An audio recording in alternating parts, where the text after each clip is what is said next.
大家好，我是娟子。孩子们想吃鸡腿了，今天咱们来做一个。早上买了3个大鸡腿，花了15块钱。先用清水把鸡腿冲洗干净，用剪刀沿着腿骨把鸡肉剪开，把鸡腿骨剔去。一个鸡腿肉的重量约400克。处理完以后，切几片生姜，一把葱段，洗净的大蒜装进打蒜器里面，打成蒜末。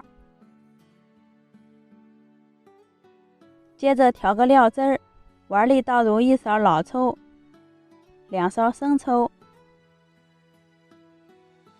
料酒，蚝油，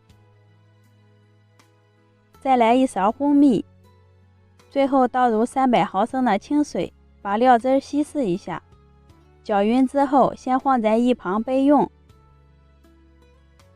我们再把处理好的鸡肉用牙签扎一些小孔，这样腌制的过程中更容易入味儿。把葱段蒜末倒进去，调好的料汁也倒进去，戴上手套充分的抓拌均匀。因为调料都是咸的，这里就不用加盐了。抓拌均匀以后，静置1个小时，让鸡肉更好的入味儿。1个小时以后，把鸡肉里面的水分挤出来，这样好方便下一步的煎制。取一个平底锅，在里面少刷一点油，油热以后放入腌好的鸡腿肉，带皮的一面朝下放，开小火慢慢的加热。煎至底部金黄以后，托起来换个面，将另一面也煎一下。整个过程用了8分钟的时间。把腌肉的料汁倒进去，先煮上5-6分钟，然后开大火收一下汤汁儿，可以用筷子试一下，能轻易扎透，说明里面也熟透了。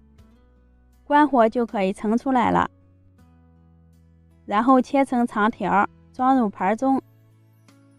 一盘美味的蜜汁鸡腿就做好啦。在上面撒一些白芝麻和葱花，点缀一下。这样做的鸡肉非常的入味，吃起来一点也不柴。看一下表皮像烤熟的一样，吃着又香又有嚼劲儿。这个做法比油炸的更健康一些，孩子们也特别的爱吃。